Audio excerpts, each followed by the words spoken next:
Bener kan apa kata gue? Ini film pasti sepi banget. Yangnya gue baru aja kelar nonton Master of the Universe dan gue mau ngocehin filmnya.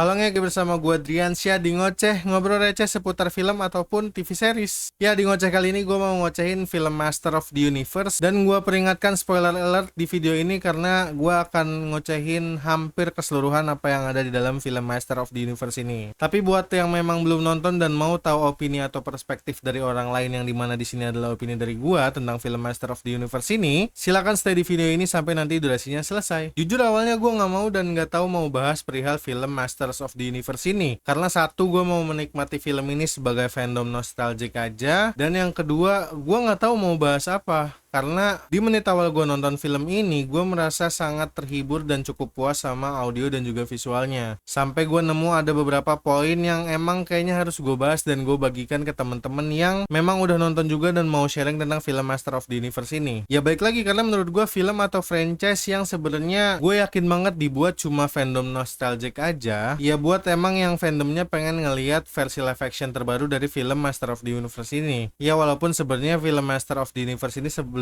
udah pernah dibuat live actionnya, tapi itu udah lama banget, tahun 1980-an kalau nggak salah. Poin atau perspektif atau point of view atau ocehan dari gue yang pengen gue bagikan adalah, pertama, gue amazed banget sama actingnya Nicholas Galitzine ya, aktor yang memerankan karakter He-Man atau Adam di sini. Ya kalau direpresentasiin dari versi animasinya dulu kan He-Man juga bocah yang pelenger nih, bocah yang punya kekuatan yang emang pelenger juga. Nah, si Nicholas Galitzine ini secara peran, acting, ekspresi itu kalau pas dia lagi pelengernya berasa banget, gue suka banget. Dan juga dari beberapa poin adaptasi visualnya gue rasa sangat akurat ya, walaupun dalam beberapa poin masih ada yang belum akurat. Ya kayak misalnya di awal Duncan atau Man at Arms dan juga Tila masih kayaknya adaptasi origin dari filmnya, sampai pada akhirnya nanti baru dikasih ya itu. Yang kedua adalah kemunculan aktor Dolph Lundgren atau aktor yang pernah memerankan karakter He-Man di live action sebelumnya. Di sini muncul sebagai cameo. Ya walaupun gue nggak nonton secara real time live action sebelumnya, tapi gue alhamdulillah dapat privilege buat nonton live actionnya dalam bentuk DVD, jadi gue bisa nonton dan tahu sedikit tentang Masters of the Universe. Kemudian dari segi visual, baik sinematografi, tone yang dipakai, koreografi, dan juga shot-shot yang disajikan, itu cukup membagikan kesan yang amazed dan membuat gue terkesima ketika nontonnya. Apalagi koreo di adegan fight scene pertama antara Duncan atau Man at Arms versus Trap Joe. Itu gue cukup menikmati dan cukup amazed karena ada beberapa koreo yang di luar prediksi gue. Kemudian adegan dilanjut ketika Adam atau He-Man menemukan pedang kekuatannya di salah satu toko mainan yang kemudian dideteksi sama Beastman dan kemudian dikejar di tengah keramaian kota, yang kemudian entah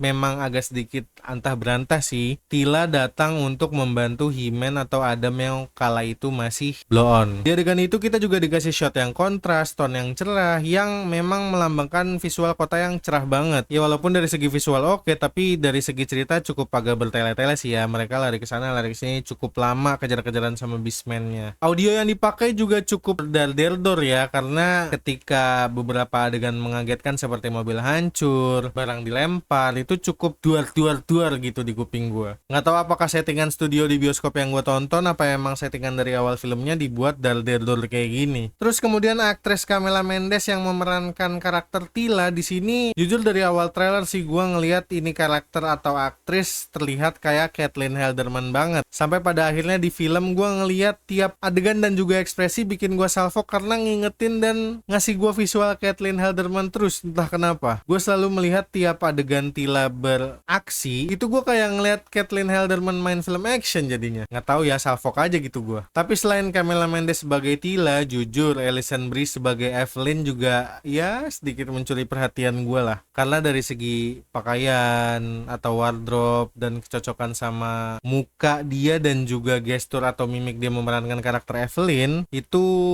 cukup jadi karakter bedes yang memikat hati gue, entah kenapa. Dari gaya dia ngomong, dari gaya dia bergaya, apa ya, gestur dan mimiknya tuh sebagai asistennya Skeletor cukup badas-badas gitu, yang dia memberikan kesan, nggak tahu apa kak, gue nggak bisa mendeskripsikan apa katanya gitu ya. Ya keren lah pokoknya. Terus dia bisa ngasih kesan juga kalau dia itu loyal kali yang gak loyal-loyal banget sebenarnya sama Skeletor. Karakter Skeletor yang diperankan sama Jared Leto juga cukup memberikan kesan yang teatrikal dan juga ya sedikit lawak. Balik lagi kalau direpresentasiin dari material source-nya atau sumber aslinya, memang Skeletor juga kan karakter yang agak sedikit nyeleneh ya. Satu dan lain hal juga Skeletor pernah jadi meme ikonik secara global. Ya jadi wajar aja kalau memang Skeletor yang diperankan Jared Leto ini cukup konyol banget malah. Ya cukup mengimbangkan kelawakan atau kekonyolan dari sisi bad side lah. Kalau di sisi good side-nya kan ada Adams nih. Nah sisi bad side-nya ada Skeletor gitu. Ya walaupun di beberapa gestur komedi dan juga narasi komedi yang dilemparkan itu terasa agak menjijikan. Ya maksudnya menjijikan di sini selevel sama cringe ya, bukan menjijikan yang sampai gross atau disgusting gitu loh, enggak. Tapi nggak tahu juga ini nggak masuk sama budaya Indonesia atau emang nggak masuk di gua doang ya. Tapi sejauh ini masih tetap untuk oke dilihat. Tetap oke untuk dilihat, salah kebalik. Jujur pas awal first teaser poster karakter gua ngeliat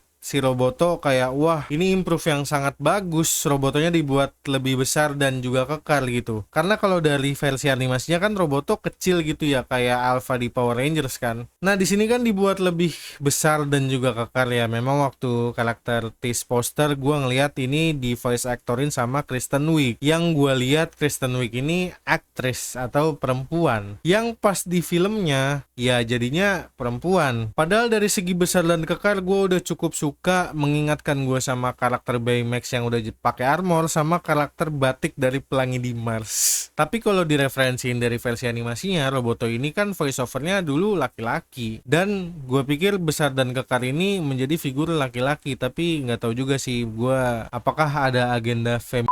Ya udah nge, gitu aja ocehan gue tentang Master of the Universe ini. Suka nggak suka balik lagi urusan kalian. Kalau kalian suka sama videonya ya kalau kalian mau nge-like video ini silahkan. Kalau iya juga nggak apa-apa. Atau mau bagikan ke teman-teman kalian yang udah nonton Master of the Universe juga buat jadi bahan diskusi silahkan. Dan kalau misalnya mau berdiskusi bareng di kolom komentar silahkan. Gue ya pasti bakal lihat dan balesin karena belum.